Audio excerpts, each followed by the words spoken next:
My journey with multiple sclerosis took me to the absolute darkest places that you can possibly go to and come through the other side of it. I want to challenge the thinking around how we can tackle these conditions from within ourselves. So many of us would get a diagnosis and feel like it is a death sentence, or that's something that can't be challenged or can't be changed. This is really why I'm so passionate about encouraging men to talk. I thought I had to be strong, I thought I had to hide everything and hide my feelings. And those thoughts became unbearable. So important for us to talk about this, just to normalize the conversation. We're all human. We all have an innate ability to heal from within.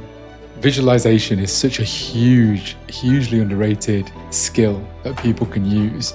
People don't understand how they can apply it to health, mental health, physical health, and their own body. On today's episode of Minds of Men, I am joined by Chris Freer, who is a life coach, an NLP practitioner, and also a hypnotherapist. Now, Chris has a lived experience of 20 years with MS and is also incredibly passionate about men's well-being and mental well-being. So on today's episode, we're going to hear from him what it's been like to live with MS and what his personal experiences are. Chris, lovely to have you here. Yeah, thank you. And, thank you for this opportunity to speak to your audience. I'm probably going to show my age now, Christian, but it's actually 24 years of life with multiple sclerosis now. Is it? Yeah. Time goes by really quickly, doesn't it? Yeah, I'm 43 now, and I don't even know how we're in July. This year has already flown by for me. Right, okay. Yeah. But where would you like to begin? Because I've got family members who've got certain health conditions. I understand what it's like, not personally to live with chronic conditions and have deteriorating health, but I've seen what it's like for people that I love and care about to navigate these situations. And we've got the beautiful opportunity today for you to share your experiences. And I think for so many men who live in anxiety or fear or worry or isolation even of not being able to communicate something or not feeling they have the permission to communicate what's really going on for them, and actually giving voice, giving visibility to this is incredibly important. And I know that you feel passionately about that as well. I absolutely do, yeah. And I think at the beginning of this, I would like to say to your audience that I'm talking about my own personal journey. I am not a health professional, and I'm not suggesting, and I don't want anyone to believe that I'm suggesting that you shouldn't follow the advice of your health professional or take the pharmaceutical drugs that may have been prescribed for you. And I need to say that because often people misunderstand what I'm saying about my own particular journey. Yeah. That's quite important, guys. All right. Yeah. Thank you for stating that, Chris. Yeah. So tell me, for you, what's most present for you at the moment with the work that you do, with where you are in your own health and just your own mental well-being? Okay. Well, I mean, in today's society, if you like, in the modern world here and now, I see a explosion of chronic health conditions.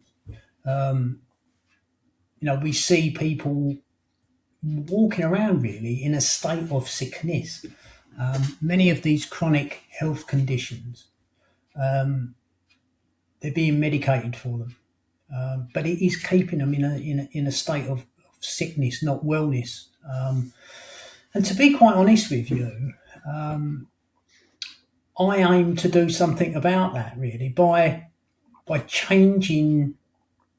I don't want to challenge the health protocols that are going on in people's lives, but what I want to do is I want to challenge the thinking around how we can tackle these conditions from within ourselves. Like I advocate healing from within. So that's really what I'm about now. I do believe I have a credible story of, well, chronic illness to start with, and also my own battles with mental well-being. And I will say that my journey with multiple sclerosis took me to the absolute darkest places that you can possibly go to and come through the other side of it. Yeah. And I really don't want anyone else going where I went. That's why I'm so open and vocal about my own story. Yeah. So Yeah. So it sounds like what you're trying to share is just what your lived experience was and how you can take ownership of how you manage that and what that can look like. So understanding the medical world, how we're diagnosed, how we're prescribed to, but also recognizing what agency we have as individuals to navigate that pathway through our mind, our thoughts, our emotions, and how we approach that then. yes, yeah. I mean, yeah, without doubt. I mean, I think, would you like me to give kind of a brief outline of what happened, my life, where I was at, and that sort of thing? Do you think that would be helpful for your audience? Yeah, please do. Okay, well, I mean, I'm now, what am I, 60? I'm 66 years of age. I was born in 1959. And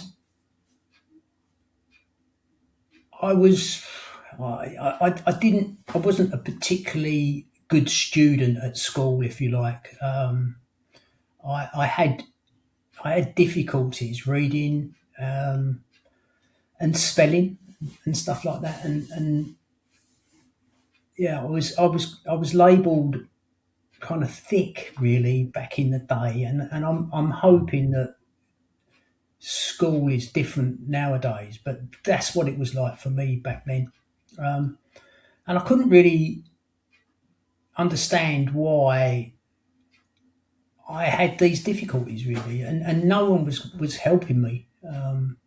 So what you were saying is that school was quite a difficult time for you with dyslexia, and you decided to forge your own path. Well, yeah, I mean, I didn't know that I had mild dyslexia. Because obviously it wasn't really well, it was a thing, but it wasn't a thing that people at my school looked at really. I was just classified as thick and a troublemaker really. So I kind of went down my own path, and found that I was quite successful at making money really, I suppose. I did an apprenticeship as an electrical engineer. I don't know how I ever got that apprenticeship, but I did do it and I qualified. And then I got into the gaming industry, which was supplying fruit machines and pool tables and video games and stuff like that to pubs and clubs. And I absolutely loved that environment. And it kind of set me on a growth road because I then started to. I was working for a company then, but I started to supply my own equipment on the side really, and then the company I worked for got sold, and I started up on my own. One of the clubs that I was supplying fruit machines and stuff like that to, one of the partners wanted to set up, and I bought a half share in a club in Rainham in Essex. And the rest, as they say, is kind of history really, because it started this growth into the licensed trade. And I bought the other partner out. I bought a pub, then I bought another club, and I was growing with what was actually a really good lifestyle back then. All cash businesses, and back then cash was king. And at my height, I had 4 pubs and 2 clubs on the go, and I bought and sold many others. And we got to 2002, and it was the World Cup in Asia, and I was kind of having it off really. The early morning matches, I was doing special offers for people, packing my places out, and I was really busy. But I felt ill, and I'd been going to my GP for probably 3 to maybe 4, 5 years with these weird and wonderful symptoms, like numbness in my fingers, I'd lose feeling in my feet, became quite confused, had foggy thoughts, bladder urgency was a major thing. And in 2002, I became very ill, and I got carted off to my local hospital. And I ran some tests. They'd highlighted a particularly bad lifestyle that I was having. I was drinking a lot, and that sort of stuff, and suggested that I go to see my GP really to get some further tests. And I thought, well, I've been seeing the GP for years, and all he's been saying to me is it's stress. But I had moved, and I hadn't been to this new surgery. So I made an appointment. I went to see the doctor, and this doctor was just absolutely amazing. I still remember her name. She was an old lady, and she spent about 40 minutes with me in her surgery, which is unheard of, isn't it? Yeah, sure But is. she identified that there was a problem. It was probably neurological, and she wanted to know if I could go and see a colleague of hers who was a neurologist. I was able to pay to see him privately, and I went to see him, and he ran some tests and said, "Look, you've definitely got something wrong neurologically, and it's one of 6 conditions." I can't remember all of them, but one of them was blocked valves in the back of my brain. One was a brain tumour. Another one was obviously multiple sclerosis. And one of them was actually syphilis, believe it or not. And he said to me, "And you really want to hope it's syphilis?" And I said, "Why? Why?" And he said, "Because that's the only one that's curable." Which was a bit of a jolt for me. But he set me on the journey. I had the enhanced MRI scan and the proverbial lumbar puncture, and the results came back. It was multiple sclerosis, and it kind of set me on this journey downhill from there, really. How long did it take to get the diagnosis? So you said you went in for the lumbar puncture, the scan. What was the turnaround time on that? It was quite quick. It was, that's a good question actually, because I've never really been asked that, but I would say it was less than 6 months because I was doing it all privately then. Yeah. In fact, it probably was 4 months. But I had been sort of presenting to a doctor for several years with weird symptoms to be told that it was stress. Yeah. What was that process like? That 4 to 6 months of waiting for that diagnosis. What was going through your mind? Well, the first thing I'd worked out in my head was how I was going to explain that I had syphilis to my wife. Because I really was hoping that that's what it was. Yeah. Yeah. I didn't really think about it that much then, to be honest with you, because honestly, I was convinced it was going to be syphilis. I was actually convinced of it. Because I back then I thought I was Superman, and I thought that illness was something that kind of happened to other people, Yeah. not me. I was kind of invincible, and it's going to be that, and they're going to get rid of it, and then I'm going to carry on with my life as I always had. But of course, it wasn't. And that was when really I kind of fell in. I became extremely anxious. The neurologist said to me, he said, "Don't visit Doctor Google," and Google was in its. I suppose it was in its infancy back then. But of course, that's exactly where I went, and the only things that I discovered was absolute horrific stories connected to multiple sclerosis. Mm. And I dialed into every single one of them. And it just created more and more anxiety. Yeah, I wish. Yeah, there was definitely a wrong move for me. Yeah, Yeah. It's so hard though, isn't it? When we're given something which is totally new, we've not got a roadmap for it.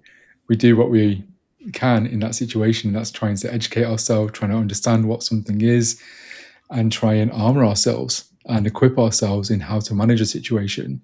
But like you said, with a diagnosis, it can very quickly overwhelm us completely because we don't, again, have a roadmap or a blueprint on how to navigate that. no, no. And I suppose as I was slipping into depression really.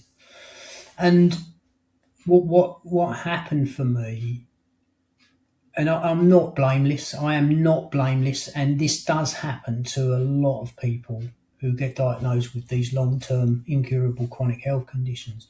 My marriage, it kind of fell into disarray, if you like. And my first wife decided that she wanted a divorce, which I took really badly. And in 2007, and this is really why I'm so passionate about encouraging men to talk, really, I suppose. Because I didn't talk to anybody about what I was feeling, what I was going through. I thought it was weak, and I thought I had to be strong, and I thought I had to hide everything and hide my feelings and hide those thoughts. But in 2007, it was May 2007, those thoughts became unbearable. And one sunny May morning, I went out to a fast road near where I lived, and I had a serious but incomplete attempt to end my life. My chosen method of dispatch was to go under the front wheels of a heavy goods vehicle. And as I stood by the side of the road, ready to go, if you like, I felt as if, this happened, but not like I'm going to describe it. But it was like I locked eyes with the lorry driver, and I suddenly had a thought around how my actions were going to affect him, and I hesitated, and I glanced off the side of the vehicle. It hit me. It knocked me back into the grass verge. but I was alive. I was bruised, but I was alive, and there were no broken bones. But I did get taken to hospital in an ambulance. And of course, explaining what I'd done, I got sectioned for my own safety, really. Yeah. But I honestly will say to you that that thought has planted this seed in me, because I really thought, hang on a minute, why did I actually spare a thought for the lorry driver, and I didn't even think about my 4 children? I thought they would be better off without me, or any of the people that know me. I thought everyone would be better off without me, because I thought I was a burden. Um, but it also made me realise that I had never had any self love for me. I'd never really knew me. Really, it was just this image of an unemotional male human being, if you like. And that's why I really, I want to appeal to guys. Look, it's not good to hold those things in. There are people that you can speak to, and there is help out there, definitely. Yeah. Yeah. No, just hearing you speak, honestly, those words that you just said, I didn't really have any self love. I think that's the narrative for so many people in today's world. Just we're not really taught to love ourselves or care for ourselves. We're always taught to provide for others or do good, be good, help other people, put other people first, and we're never really taught to consider, what does self-care look like? How we speak to ourselves, how we feed ourselves, or nurturing, what do we do and how do we live? We don't really consider that until we get to a point where we're really challenged in some way, or we're forced to look at ourselves or our circumstances and start to ask that question. Who am I? What am I doing? What is my worth? What is my purpose? What's the meaning of my life? I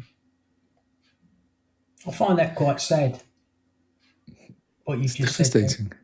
because It's I absolutely was devastating. hoping that, in modern society, that old thinking had changed. I think it's quite systemic, throughout society. I think there's more people questioning it, shining a light on it, and providing more opportunities. But I do think it's part of the human condition as well.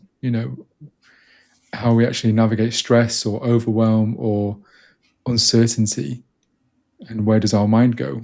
Where do we develop or cultivate self-worth or resilience or purpose and meaning? Like you said, it's so important for us to talk about this, and just to normalize the conversation. We're all human. We're all going to feel happy. We're all going to feel sad. We're all going to have success. We're all going to have failures. And it's all part of life. There's no one constant state of being. It always changes all the time. Yeah, but I would say that whilst it was the worst day of my life, it was also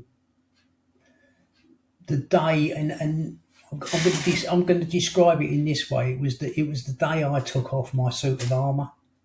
Mm, I used to walk through life, being completely unemotional. Really, I thought showing feelings, showing emotions was weak. yeah.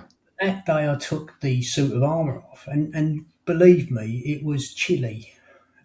It was really chilly to start off with the wind whipping around me bits. But I actually feel as if I stepped into my true power as a man then, because I started to get in touch with all of my emotions, both like the feminine side of being a male as well, And I found that I started to become and get touched by stories and things that you see in the news or in the paper about people that are struggling, or and I'm actually quite proud of the fact now that I can shed a tear when it's needed, you know. Yeah. I do feel emotional. I do care. I really care, actually.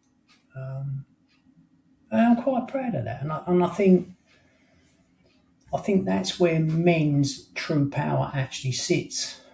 When you actually get in touch with those what we would call feminine emotions. But we all possess them.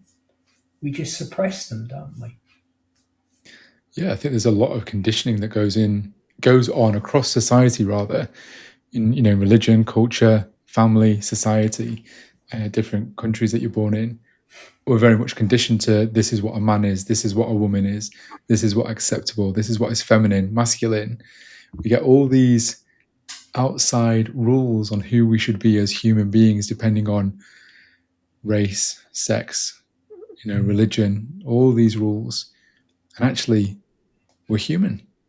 Mm. And every single emotion serves a purpose. It's there to teach us, it's there to draw attention, it's there to educate us in some way as to what is going on, either in ourselves, in relation to somebody else, in relation to an experience that we're having.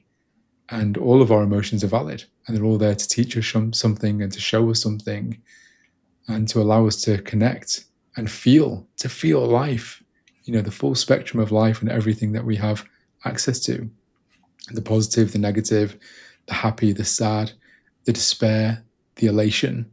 It's all there to be felt and to be experienced. Mm. And what you said as well, I've heard it so many times, men not wanting to access their emotions or not feeling that they had permission to express them in some way. Or when they have expressed them and they've trusted somebody with it, then it's been weaponized in some way or it's Mm. been diminished. Because I think as a society, we don't know how to receive men's emotions either. I don't think that we know how to hold men in their uncertainty or in their pain or their sadness or their grief. I think, again, as men, how we respond to each other as men, we can offer advice, offer solutions, we can offer banter when we don't know what to do with it and try and diminish it in some way, and it's not done from a place of malice or cruelty.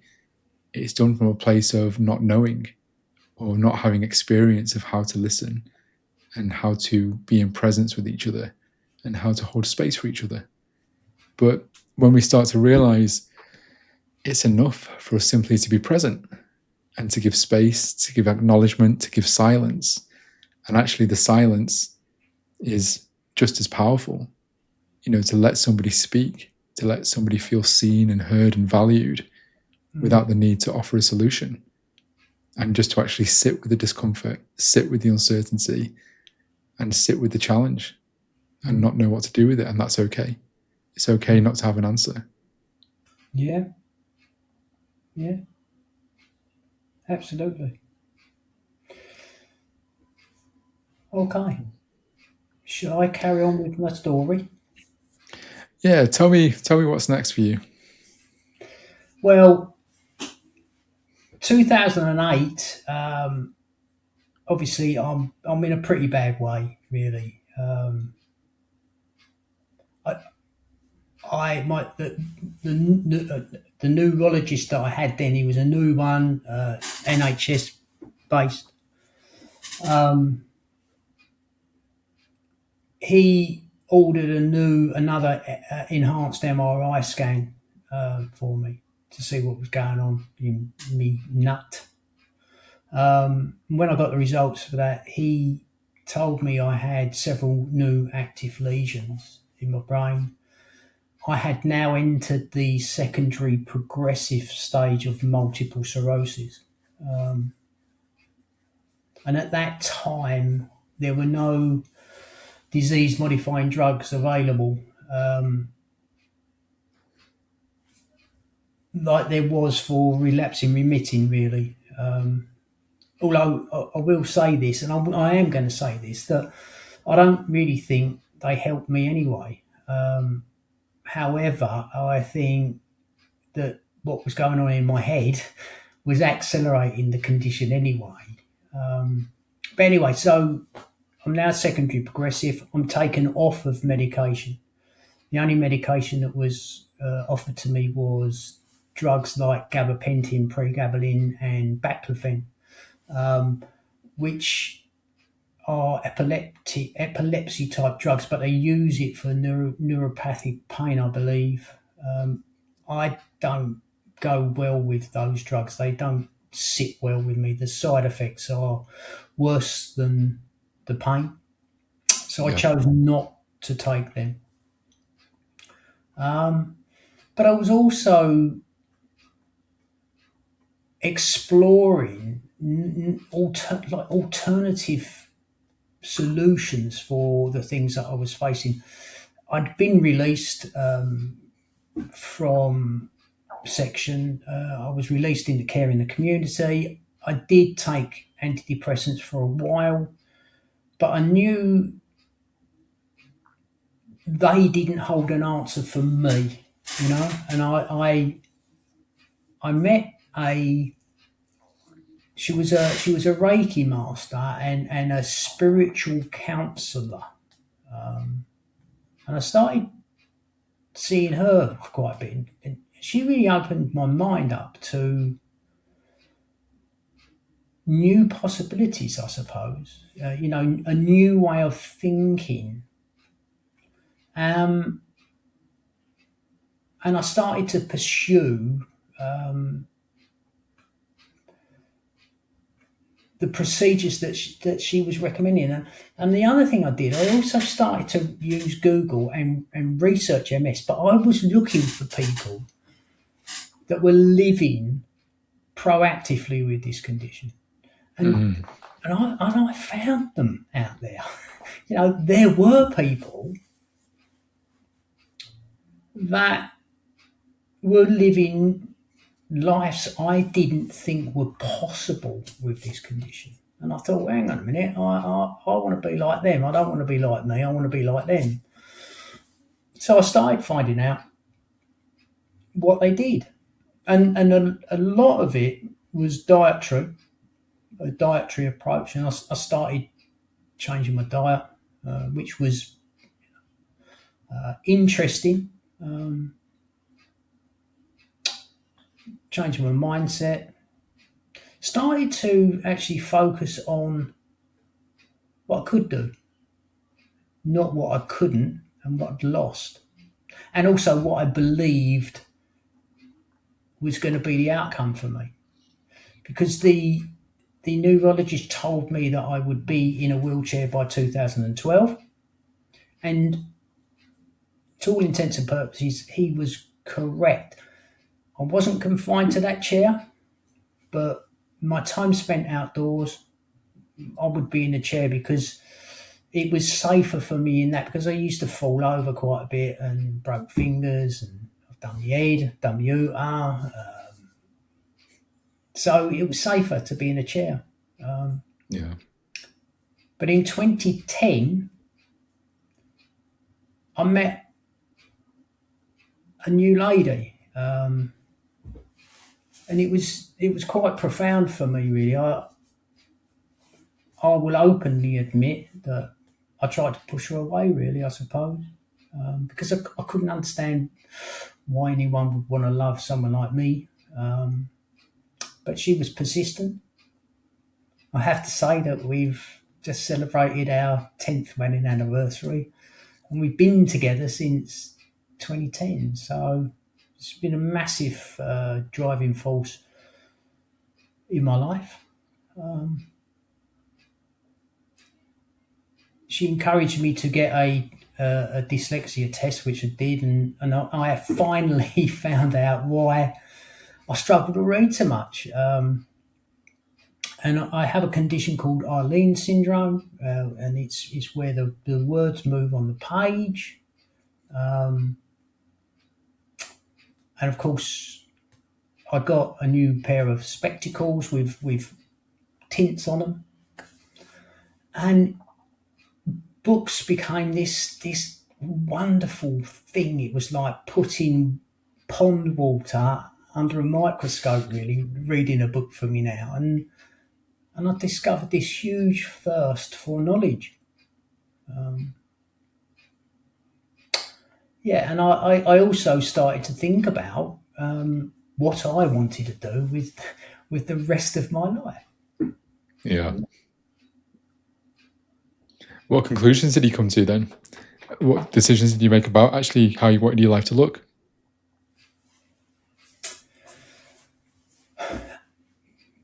All of my working life, I'd worked with people. Yeah, always. You know, in the pubs, in the gaming industry, it was always. When I started life, I worked on Romford Market. You know, so I'd always worked with people, and I felt that my role was to, in a way, sort of try and develop some sort of coaching abilities or qualifications or something like that. And I did a year counselling course, which was really interesting. But I decided that I wanted to look at NLP, which I did, which stands for neuro-linguistic programming. I also realised that I needed to deal with my own traumas and my own demons and my own beliefs about myself, which I did. And it also gave me the impetus to really get hold of multiple sclerosis. And the dietary approach seemed to be working. I also started to use meditation quite deeply, really. And I used to meditate, and I would send. It makes me laugh really, but I still do it. I would send a gang of workmen in Ivy's jackets and had pneumatic tools in their hands and all that, and I would send them out in my body to go round and start repairing bits of my nervous system that I perceived as damaged. Yeah. And one day I found that, because multiple sclerosis has affected my left side more, especially my left leg, bladder, all of that stuff. Yeah, but I had something called foot drop. I could not feel my left foot. But one day when I was doing a deep meditation, I started to be able to, only slightly, but I started to be able to move my toes. Something I'd not been able to do for a long time. Mm. And I thought, hang on a minute here. I was really excited about this. And it gave me the encouragement, I suppose, to really deeply go into it and continue to do it. And after I started wiggling my toes, I started to be able to tap my foot and tap my foot to music. Yeah? Another thing that I hadn't been able to do for years. And I thought, this is powerful stuff. And if I can do that, what can I achieve? Yeah. Visualization is such a hugely underrated skill that people can use. And I see it with clients that I work with. I see it with professional athletes. But people don't understand how they can apply it to health, mental health, physical health, and their own body, and trying to reestablish either connection with their body or improving it in some way. It's massive. It really is. It's massive, and we modern society today poo-poos things like that, but it is powerful stuff, Mm. But I suppose getting back to my story, really, I would go and see the neurologist every year for my yearly appointments, and I would have to visit him in my wheelchair because, for some reason, in the hospital where I am, people with walking difficulties or broken limbs are always put in the clinics furthest away from the car park for some reason. I don't know. And it's quite a big hospital where I am. But we've got to 2017 now, and I've been working on myself. I've started doing what I call functional movement exercise with weights, stretching. I'm focusing on all the things that I want to achieve, and sort of multiple sclerosis has become this thing that I've got to cope with every day, but it's controllable. Yeah. But 2017, I walked into my neurologist's surgery, and he was shocked. He pointed at me and said, "What drugs have I put you on?" And I said, "No, I'm not on any drugs, am I? You said that there was no drugs for me and nothing you could do." And he asked me what I was doing. And I told him, and he completely dismissed it, Mm. which I found quite upsetting, really. But never mind. So when you say you told him what you did, this is the nutrition, the visualization, the meditation. Yes, and the exercise, which he told me not to do. Mm. He said it would be bad for me to do weighted exercise with multiple sclerosis. Because of the But risk of danger of hurting yourself. I don't know why. To be honest, I never asked him. But that's how it is. I haven't seen him since that day. Since 2017? No, never seen him since. I see the MS nurses every year, and they chart my story. They even suggest people newly diagnosed come and have a chat with me, which is really nice, and I like that. Because I think I can help people in the beginning of that journey, by hopefully changing the prognosis that they might have in their mind. So yeah, that's where I am at the moment, I suppose. It really is an amazing journey. It really is. Just hearing about being at the point where you try to take your own life, having this moment of realization and deciding what you wanted your life to be like, and really taking complete charge and ownership of that.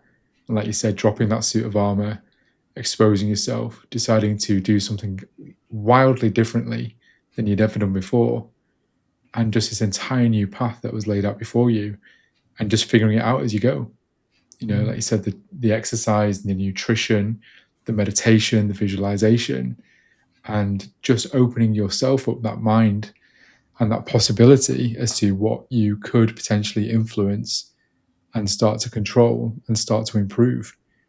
Like you said at the end there, so many of us would get a diagnosis and feel like it is a death sentence, or that's something that can't be challenged or can't be changed.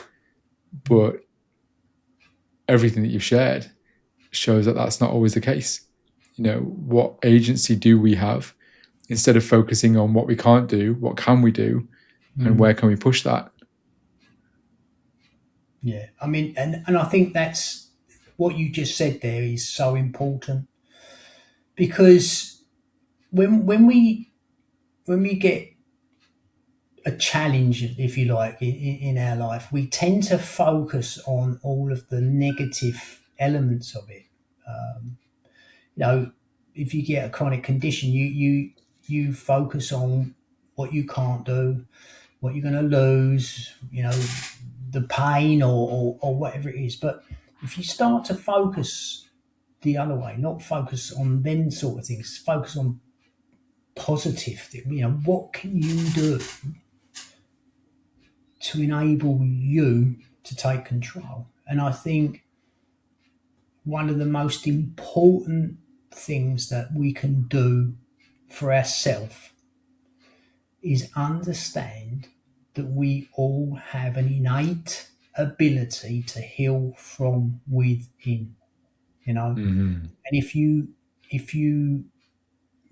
really look at that and your beliefs around health, and you look at that and you seize hold of that ability, your body will tell you when you're doing something that you shouldn't be doing or you should be doing. You start to learn how to listen to your body, really. And I think that's something that we've lost. I think we've lost Yeah. that. And I think it's important because, when I think about myself, I have an unshakable belief that I can heal from within. Unshakable. Yeah. And hearing your story today, it feels like that started with changing this way that you were caring for yourself, recognizing that you needed to start loving yourself. Yeah. And that feels like that's what the transition, that very first step is how you start perceiving yourself, what your worth is, what your identity is, and how you start treating yourself is the very first step of recognizing that you deserve that. You deserve to be loved, you deserve to be happy, you deserve to be healthy, you deserve to be taken care of. And the first person that can do that is you doing it for you. Yeah. Yeah. Christian, that's absolutely it, hit on the nail on the head, if you like. It's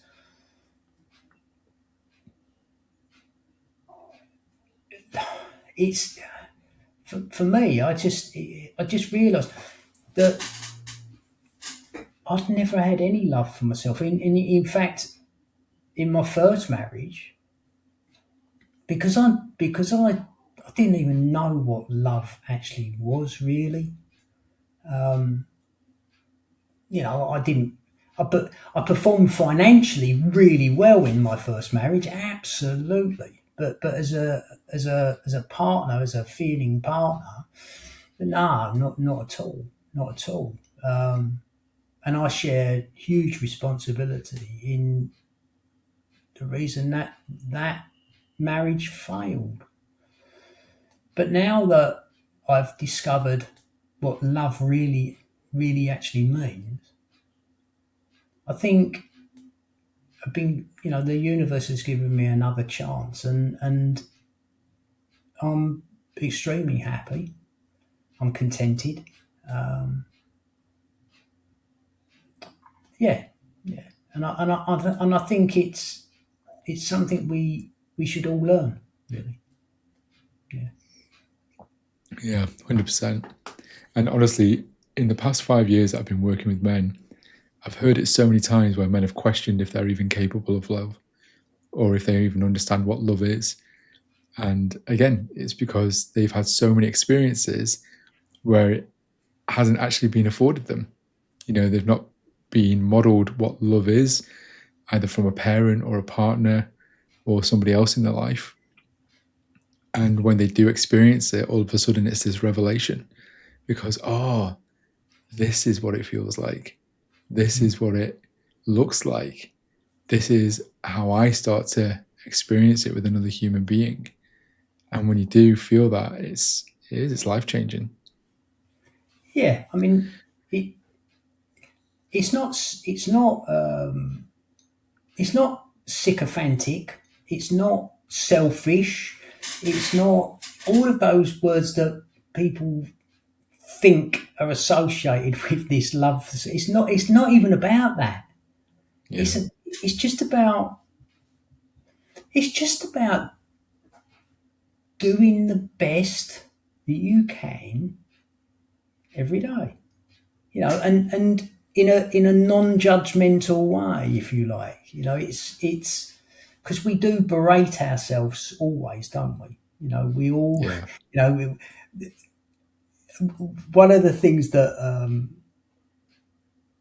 I like doing with my clients is, I get them to write down all the negative thoughts that they have about themselves, you know, and you'll be amazed at how the pen flows on the paper, all those negative things that Yep. you think about yourself, and then at the end of it, I sort of go, oh, okay, let's have a little break, and then I ask them a question. Right now, write down some positive things that you think about yourself. Hmm. That's not so easy to do. Yeah. And there's a Again, big we're not taught to do it, are we? We're not taught to acknowledge like all of our strengths, everything that we're good at, all the difference and change that we've made in the world, all the success that we have. We're taught that it's arrogant or it's selfish or it's big-headed yes, or it's self-aggrandizing. And it's like, no, I can actually acknowledge all the things that I'm good at, all the things that I have to offer. And yeah, again, when we start recognizing that and changing our relationship with it, gratitude comes in, our ability to receive praise, to receive acknowledgement, and to give ourselves that same gift. mm, yeah, Yeah. yeah. Why not? Why not? Why do we have to be so down on ourselves, if you like? People have got so much to offer. Yeah. In our communities, friends, family, neighbours, communities, we have so much to offer, and many of us don't do Yeah. anything, do we? Because of these restrictions that we put on ourselves. You know.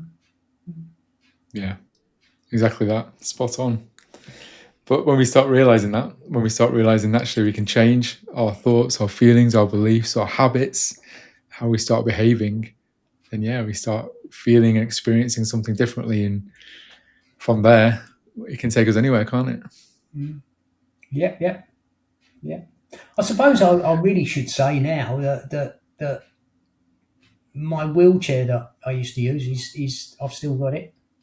It's parked in the garage, um, and I'm not saying that I'm never going to use it again because I would never say that. Um, However,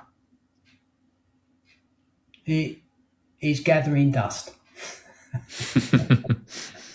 Yeah, that's and great I've to got hear. no desire to get the duster out, if you like. Yeah, no, that's really lovely to hear. What's something that you'd like to leave people with? People who are experiencing difficulty or might have had a recent diagnosis or even a diagnosis that they had a long time ago. What's something that you would like to leave them with? I think if that has spoken to you who's listening to this, reach out to someone. Um, you can reach out to Christian, you could reach out to me, you could reach out to someone who can help you make sense of the barriers that you're facing in your life. Really, make sense of them and start to take control. Really, I suppose. Step into your real power by communicating with someone who can professionally help you move forward. That's what I would like to say. Yeah, thank you so much, Chris. Chris, it's been such a pleasure speaking with you today, and really, it's been such a gift having you share your story, your experiences, and just what your journey has been. And just for everyone listening to today's episode as well, we're going to share all of Chris's social media links so you can have access to him. And like you said, reaching out, understand that there are services out there. There are people, professionals, people with lived experiences who can empathize and support you, and recognizing that you do have worth and value in this world. Know that sometimes your mind may play tricks on you or tell you that you're not worth it or that you don't deserve it, but you don't need to listen to that. You get to choose your own self-worth, and recognizing that we do have some agency and some control and some influence in how our lives are going. So yeah, thank you so much for being here with me today, Chris. I really appreciate it. No, thank you for the opportunity. Really, really, really do appreciate it. Thank you. My absolute pleasure.